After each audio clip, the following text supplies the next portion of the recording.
여호와께 감사하라. 그는 선하시며 그의 인자하심이 영원함이로다. 여호와께서 내 편이 되사 나를 돕는 자들 중에 계시니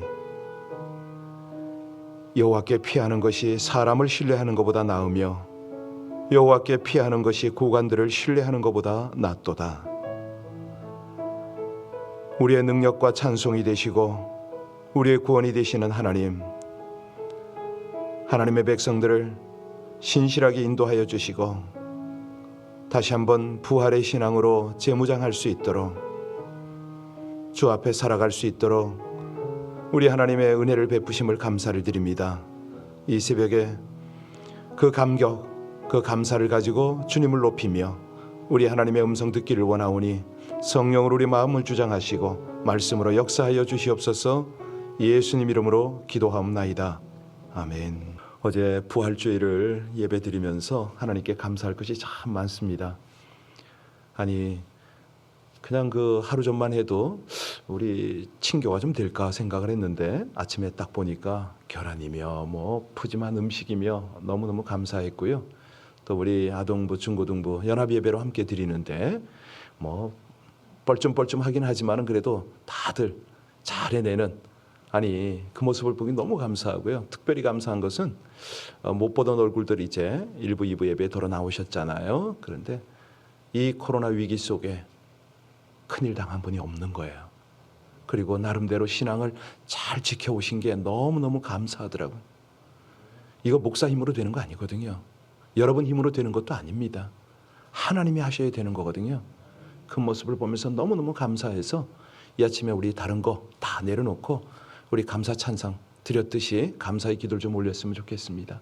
하나님, 이 팬데믹 상황 속에서도 우리의 믿음을 지켜주시고 어려움 중에도 이끌어 오신 하나님이 감사하고, 어제 1부, 2부 예배, 연합 예배를 통해서 하나님이 행하시는 일들을 바라보게 하셔서 진심으로 감사하다고 우리 이 믿음의 길을 끝까지 가고, 어제는요, 아니 화해가 막 일어나는데 정말 이쁘더라고. 예전 같으면 뭐 그냥 치고받을 정도로 막 싸울 정도 불급이 갈 것 같은데 어제 서로 미안하고 사과하고 회복이 되는 모습이 너무 감사했습니다. 우리 함께 같이 하나님 앞에 감사의 제사를 올리겠습니다. 오직 아버지 하나님의 은혜로 하나님의 몸된 교회와 주의 성도들이 한결같이 아름답게 성숙해가고 그렇게 주님을 높이며 한 걸음 한 걸음 저 천성을 향하게 하셔서 감사를 드립니다. 하나님, 누가 능력이 있어서 이 일을 행하겠습니까?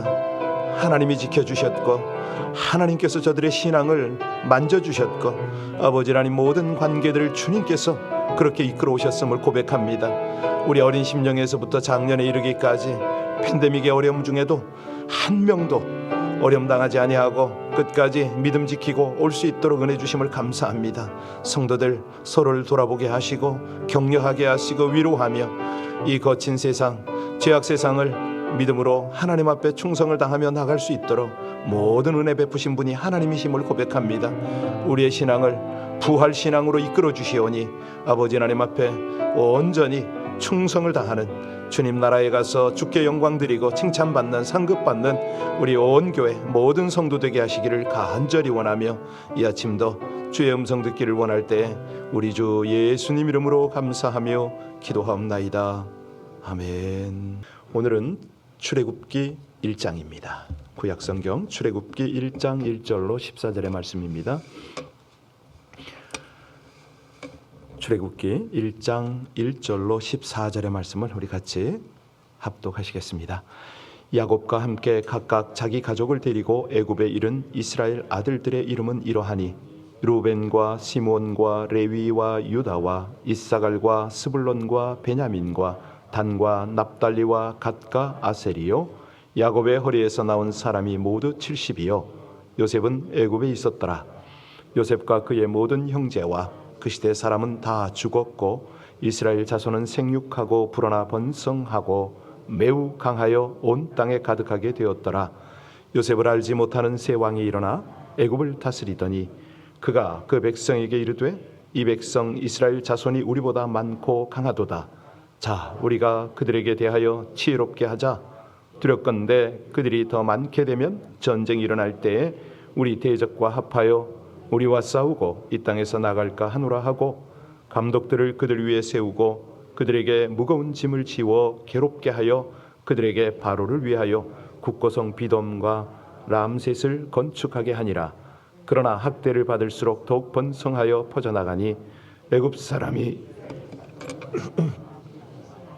이스라엘 자손에게 일을 엄하게 시켜 어려운 노동으로 그들의 생활을 괴롭게 하니 곧 흙 이기기와 벽돌 굽기와 농사의 여러 가지 일이라.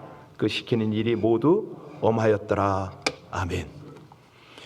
우리가 성경을 보면요, 이 성경의 백그라운드가 있잖아요. 배경이 아주 참 중요한데 모든 구약 성경의 역사는 출애굽기를 배경으로 합니다. 사실은 뭐 아담과 하와 그때부터 출발할 수도 있습니다. 그건 맞는데 이 사건 이런 것들을 보면은 출애굽은 참 중요하죠. 출애굽기를 모세의 제2의 책, 뭐 혹은 엑소더스, 뭐 탈출, 출발, 뭐 이렇게 말하잖아요. 그러니까 창세기의 연속이긴 합니다. 모세가 기록한 책이거든요. 이 출애굽기는 하나님과 아브라함이 맺으신 언약을 기초로 큰 민족을 이루시고 그를 통하여 천하 만민을 구원하자고 하는 하나님의 크신 소망, 크신 뜻이 여기에 기록이 되어 있죠. 그래서 이제 성경을 볼 때 이제 크게는 두 가지 관점이 있습니다. 이제 보통 설교자들이 보는 관점은 구속사적 관점으로 하나님의 구원, 하나님의 뜻을 이루어가는 여정 이렇게 보기도 하는데 우리 같이 이제 선교적 관점이 있어요. 선교사 출신들은 아무래도 성경을 볼 때 그쪽으로 깊이 보게 됩니다. 이제 이런 두 가지 조율을 잘 해가지고 함께 이 출애굽기를 이제 긴 장정에 오를 건데요. 자, 오늘은 이제 어떤 객관적인 것을 다뤄야 되잖아요. 그래서 여러분 좀 분위기 딱딱하더라도 이해하시고요. 이 기초를 잘 다져야 깊이 있게 들어가기에 굉장히 유익합니다. 이 출애굽기 1장부터 18장까지의 내용은 뭐냐면 이스라엘 백성과 하나님과의 맺은 언약, 그 소망이 무엇인가? 이제 여기에 이제 포커스가 되고요. 19장부터 40장은 출애굽 후에 이 이스라엘과 하나님이 맺은 그 언약이 이제 어떻게 이제 이루어지는가 이런 것들을 이제 하나씩 보게 될 텐데요.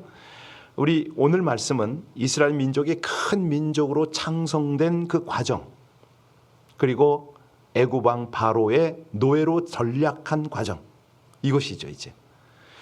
그래서 오늘 말씀을 통해서 우리가 은혜를 받아야 될 것은 우리 하나님의 신실하심, 이스라엘 백성들의 고난 중에 베푸시는 은혜, 이것이 이제 포커스가 됩니다. 이스라엘 백성의 입장에서 보면은 이 힘든 여정을 가는데 하나님의 길이더라. 뭐 이게 오늘 본문이 이제 우리에게 주는 이제 핵심이다. 이렇게 보겠습니다. 먼저 1절부터 5절을 다시 보시면요. 여기 무슨 얘기가 있습니까? 제가 자꾸 본문을 읽자고 해서 죄송한데 그래도 본문이 이게 능력입니다. 목사의 설교 100번보다는 본문이 더 중요하죠. 같이 읽겠습니다. 야곱과 함께 각각 자기 가족을 데리고 애굽에 이른 이스라엘 아들들의 이름은 이러하니 르벤과 시몬과 레위와 유다와 이사갈과 스불론과 베냐민과 단과 납달리와 갓과 아셀이요 야곱의 허리에서 나온 사람이 모두 70이요 요셉은 자 그러니까 그의 가족들이 몇 명이라고요? 예, 그러면 왜 야곱이 이 가족을 다 거느리고 애굽으로 내려갔습니까? 예, 우리가 다 알잖아요. 그런데 핵심은 뭐냐면 애굽의 총리 요셉의 초청이었죠. 이게 본인도 모르는 사이에 가족 이민을 하는 그런 케이스 아닙니까? 자, 애굽에 내려간 야곱의 가족들, 이제 요셉 때문에 바로의 은총을 입습니다. 그리고 고센 땅 람세스에 정착을 하게 되죠. 이 고센 땅 우리가 알듯이 애굽의 동북에 있는 변방입니다. 그런데 아주 넓은 목초지거든요. 그곳에 물을 끌어대기가 어려워 농사를 하고 있던 이 애굽 사람들 별 관심이 없었습니다. 그런데 이스라엘 입장에서 보면 목축하기에는 최적인 거죠. 농사는 좀 어려워도 뭐 목양하는 데는 최고입니다. 게다가 애굽 사람들이 짐승 키우는 거를 좀 가증스럽게 생각을 했어요. 그래서 이스라엘 사람들, 이스라엘 자손들은 애굽 사람들과 격리된 가운데 신앙을 지키며 살게 되었다. 이해하셨죠? 이게 이제 하나님의 안배 아닙니까? 뭐 애굽 총리가 부르고 바알 왕이 안배를 하고 이랬지만 아닌 거예요. 자, 이곳에서 엄청난 번성을 이루게 되는데 어느 정도 번성이냐? 6절 7절입니다. 6절 7절 같이 봉독합니다. 요셉과 그의 모든 형제와 그 시대 사람은 다 죽었고 이스라엘 자손은 생육하고 불어나 번성하고 매우 강하여 온 땅에 가득하게 되었다. 이때는 이제 역사적으로 시대적으로 보면 이제 요셉이 죽고는 안 되죠. 요셉이 애굽에서 80년 동안 총리를 지낸 거 아세요? 그가 110세 죽었습니다. 그런데 우리 하나님께서 이스라엘 자손들을 번성하고 창성하고 그렇게 심하게 강대하게 하셨다. 신명기 1장 46절에 보면요. 출애굽할 때 그때 인구가 얼마입니까? 20세 이상만. 예, 그렇습니다. 60만 명이 넘어요. 어마어마한 거죠. 그러니까 우리는 성경을 보면 아, 그렇구나. 하나님께서 아브라함과 언약 맺은 그대로 이스라엘 민족들을 이렇게 큰 민족이 되도록 축복하셨구나. 이걸 알게 되잖아요. 여러분 아시죠? 창세기 18장에 보면 하나님께서 아브라함을 데리고 밤에 나가서 하늘을 보게 하잖아요.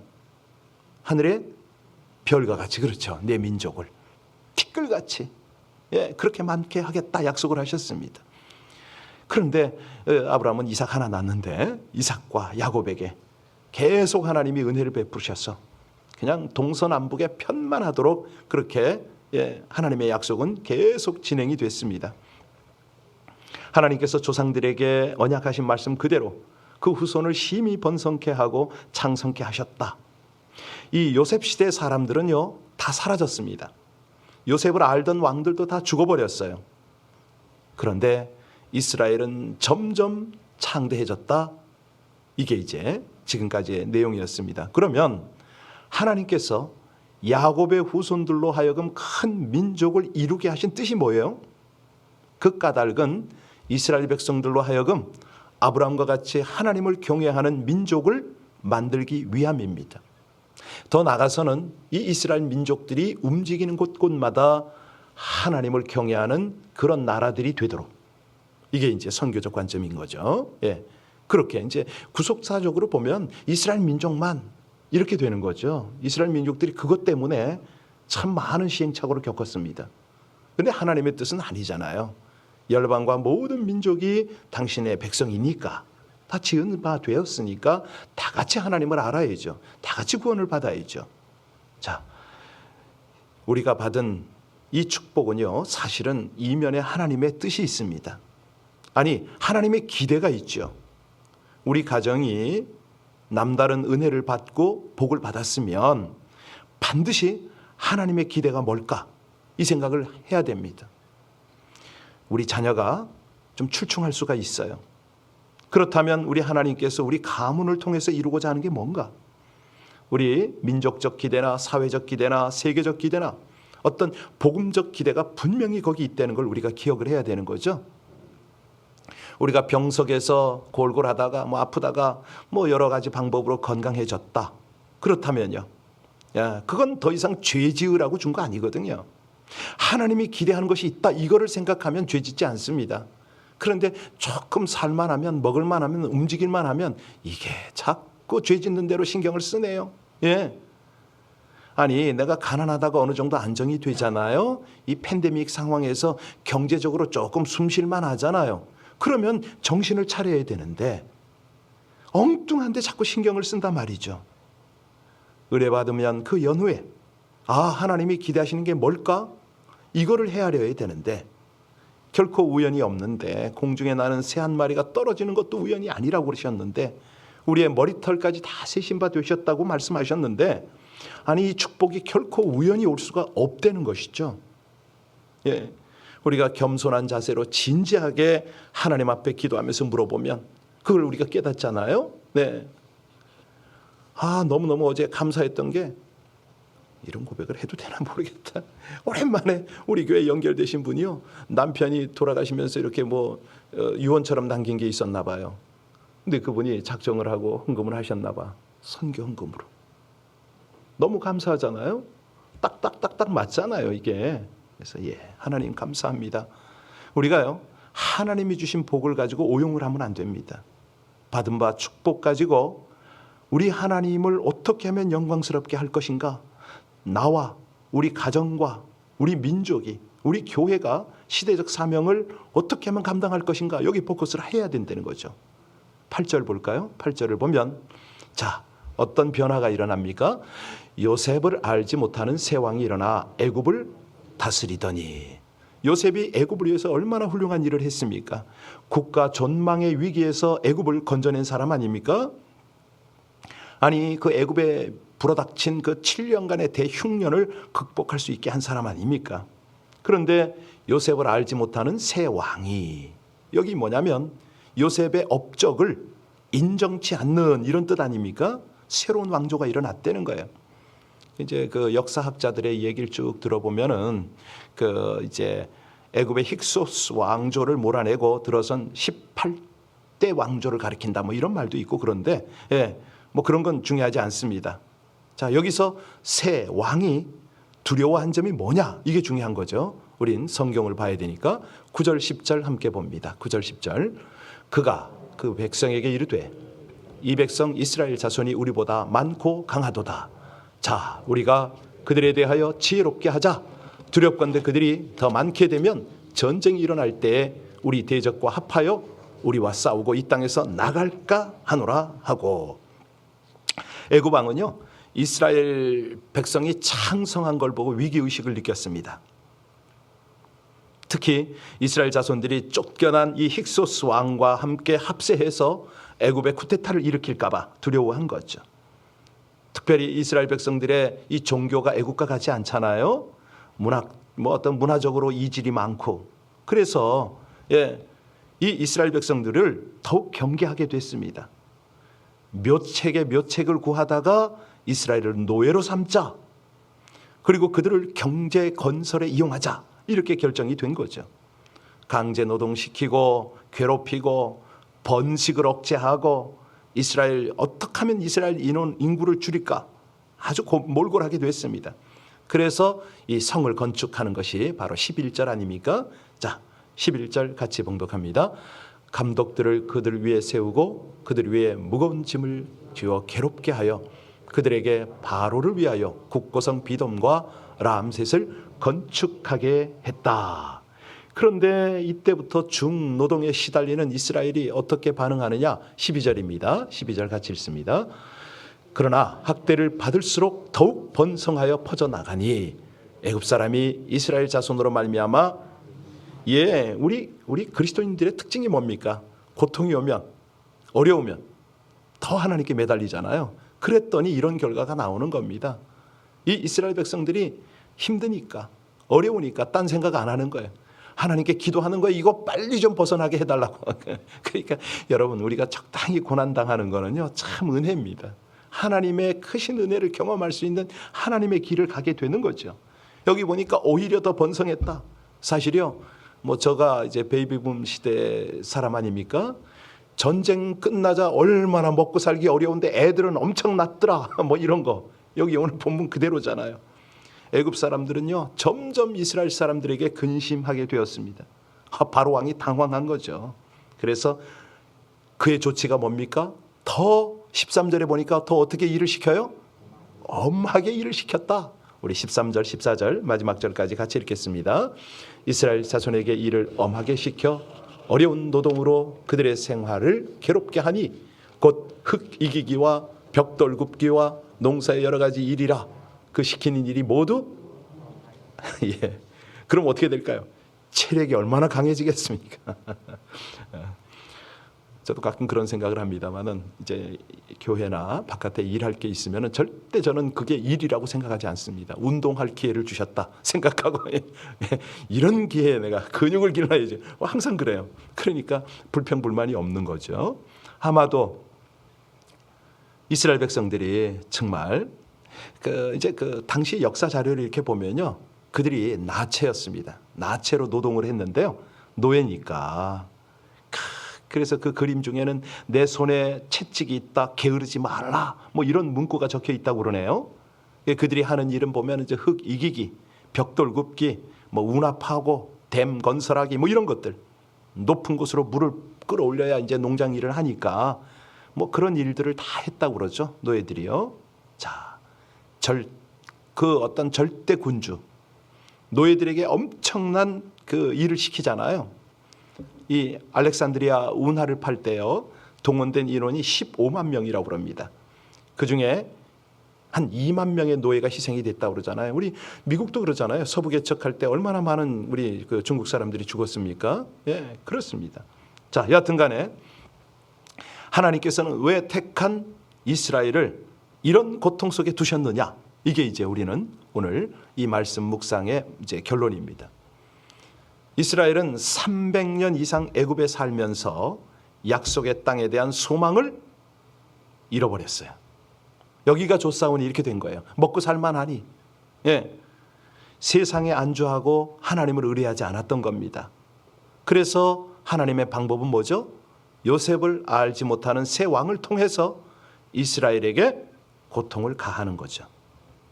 그래서 더 이상 애굽에 머무르지 않고 약속의 땅을, 예, 약속의 땅으로, 그냥 그 땅을 바라보고 그 땅으로 가야 함을 그들이 깨우치게 하신 거예요. 무엇보다도 하나님께 부름받은 하나님의 언약을 가진 백성답게 하나님 의지하고 하나님께 부르짖음으로 거룩한 하나님의 백성이 되도록 하기 위하여 우리 하나님은 이 고난을 허락하신 것이죠. 고난을 경험하게 하는 겁니다. 한편으로 이제 하나님의 뜻, 하나님의 섭리편에서 보면 우리 하나님께서 이스라엘 백성을 이제는 가나안 땅으로 인도할 때가 되신 거예요. 이제 어느 정도 숫자가 됐잖아요. 네. 자, 그래서 구체적으로 이제는 모세 한 사람을 세우시고 출애굽의 대역사를 준비를 하셨습니다. 그 조상 아브라함과의 약속을 변개치 않으시고 이스라엘을 약속의 땅으로 인도하기 위한 이 고난이 이제 허락이 된 것이죠. 그러니까 이스라엘이 지금 당하는 이 환난은 뭐예요? 저주가 아닙니다. 버림받은 것도 아니지요. 애굽 생활에서 해방이 되어서 가나안으로 가도록 그렇게 이끌어 가시는 하나님의 은혜다. 이렇게 우리 이제 깨달을 수가 있습니다. 그러니까 바로 이런 것들이 이제 우리 신앙에 그대로 적용이 되어야 되는데요. 이스라엘 백성들이 환난을 통해서 뭐를 회복하죠? 예, 신앙을 회복합니다. 기도를 회복합니다. 하나님 앞에 부르짖게 됩니다. 이스라엘 백성들이 무사 안일, 개인주의 뭐 이렇게 살았어요. 그런데 환난을 당하니까 이 백성들이 어떻게 됩니까? 똘똘 뭉쳐요. 여러분, 이게 우리 하나님이 당신의 역사를 경영하는 방법인 거 아시죠? 네, 잃어버렸던 하나님을 찾게 하고 환난이 그 기도를 회복하게 되게 하시고, 네, 그냥 이 이스라엘 백성들이 하나님의 백성으로 똘똘 뭉치게 하는 어떤 이런 촉매 역할이 고난이었다는 거죠. 이 가나안의 젖과 꿀이 흐르는 축복을 누릴 수 있는 이제 준비 단계를 하나님이 만들어 가시는 겁니다. 그 은혜가 뭐였느냐? 뒤돌아보니까, 알고 보니까 이스라엘 민족은 학대를 받을수록 더 번성해지더라. 신앙이 정금같이 나가더라. 뭐 이런 겁니다. 우리가 사는 세상이 꼭 그러지 않습니까? 어제 부활주의를 우리가 지나지만 여전히 세상은 우리가 살아가기에 녹록지 않습니다. 고통과 시련이 가득하죠. 신자든 불신자든 모든 사람에게 똑같이 고통과 시련이 부딪혀옵니다. 요즘 같은 경우에는 우리 애시안들 그 증오 범죄가 많잖아요. 이럴 때 어떻게 해야 됩니까? 똘똘 뭉쳐야죠. 예, 이 고통과 시련을 통해서 신앙의 길, 기도의 길로 나가야죠. 그런데 사람들이요, 이런 것들 놓치고 있어요. 예, 운동도 해야 되지만 더 중요한 게 하나님의 메시지를 그걸 받아들이고 가야 되는 거거든요. 우리 그리스도인들이 특징이 뭡니까? 고난이 올 때, 역경이 올 때 더 강해집니다. 여기 학대를 받을수록 더욱 번식하고 창성해지니 이거예요. 이거 여러분들, 이거는 사실은 선교지 같은 데 가면 충분히 경험합니다. 지금 미얀마 같은 데요, 이제 막 철수를 하기 시작하던데, 어제도 김태수 선교사님 연락이 와서 미얀마 정부가 나가라고 해서 4월 초에는 돌아가야 될 것 같습니다, 이런 메시지를 저한테 보냈어요. 그런데도 그 위기 중에 남는 선교사 있어요. 끝까지 버팁니다. 그런데 끝까지 버티면 무슨 일이 벌어지는지 아세요? 현지인들과 완전히 하나가 되어버려요. 진짜 동역자를 얻어요. 현지에 있는 우리 일꾼들이, 사역자들이 딱 선교사를 보거든요. 저 위기 중에 이 사람 진짜 헌신하는구나, 우리 사람이네, 이렇게 돼요.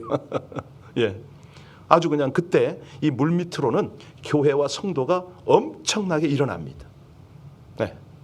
자, 그래서요, 길어졌네요. 고난 중에 있는 분, 건강, 직장 문제로 어려우신 분, 남에게 알릴 수 없는 개인의 문제를, 가정의 문제를 가지고 있는 그런 분, 이 고난 중에 하나님이 베푸시는 은혜를 기대하고 더 하나님 앞에 가까이 나가서 더 중심을 다해서 기도하고 이 어려움을 돌파하시기를 주의 이름으로 간절히 축원합니다. 우리 함께 기도하시겠습니다. 역사와 개인의 삶 속에서 신실하게 약속을 성취하시는 하나님, 고통과 사망의 길에서 새 길을 만들어 주시고 그 길을 따라 나아가 놀라운 복을 누리게 하심을 감사드립니다. 수시로 닥치는 질병, 경제적 어려움, 관계의 갈등으로 인한 고난의 연속일 때일수록 내 경험과 힘이 아닌 하나님의 약속을 믿고 인도를 따르기를 소원합니다. 이스라엘 백성이 애굽에서 강제 노동으로 괴로운 시간을 보낼 때에 더욱 번성했던 것처럼 삶의 시련과 역경이 닥칠수록 하나님과 약속을 바라보고 의지하여 장차 경험하게 될 새로운 복들과 은혜를 사모하고 간구하며 주의 길을 따르게 하여 주시옵소서. 예수님 이름으로 기도하옵나이다. 아멘. 여러분들 찬양 너무 잘하셨어요. 마이크를 그쪽으로 돌리고 싶어요. 우리 신경식 집사님 너무 잘하시네. 기죽이네. 감사하고요. 이 아침에 함께 우리 모두가 정말 어려움 중에 우리 하나님의 은혜를 경험할 수 있는 그 확신 가지고, 하나님, 저희가 붙들 것은 하나님과 약속입니다. 오늘도 믿음으로 간구할 때에 우리 하나님께서 어려움 중에 있는 당신의 백성들을 치유하시고 회복하시고 하나님의 기대, 하나님의 뜻을 그들 가운데 온전히 펼쳐주시옵소서. 깨닫고 감사하며 그 길을 찬양하고 따르게 해달라고 우리 합심으로 함께 하나님 앞에 간절히 기도 올립니다. 오직 아버지 하나님의 은혜로 이 귀하고 복된 하나님의 말씀을 받으며 기도할 수 있음이 감사합니다. 오 아버지 하나님, 그 고난 중에 이스라엘 백성들이 하나님의 은혜를 경험하고 우리 주님 주시는 귀한 복들을 누린 것처럼 하나님, 주를 의지하고 고난 중에 하나님을 바라보는 하나님의 백성들을 향하여 신실하신 하나님의 은혜가 아버지 하나님의 놀라운 능력과 권능이 베풀어지게 하시기를 간절히 원합니다. 주여, 그렇습니다. 하나님의 약속은 신실하시고 우리의 아버지 하나님의 말씀은 여상하셔서 1.1의 변개함이 없고 놀라운 능력으로 걷는 걸 함께 하시나이다. 주여, 영광을 받으시고 이 아침에 중보하며 기도하는 당신의 백성들에게 아버지 하나님의 거룩한 역사가 충만하게 나타나게 하여 주옵소서. 확신 속에 기도하며 찬양하며 감사하며 우리 주님 온전히 따르게 하여 주시기를 간절히 원합니다. 할렐루야. 은혜 우연을 더하시는 하나님을 찬송합니다. 감사합니다.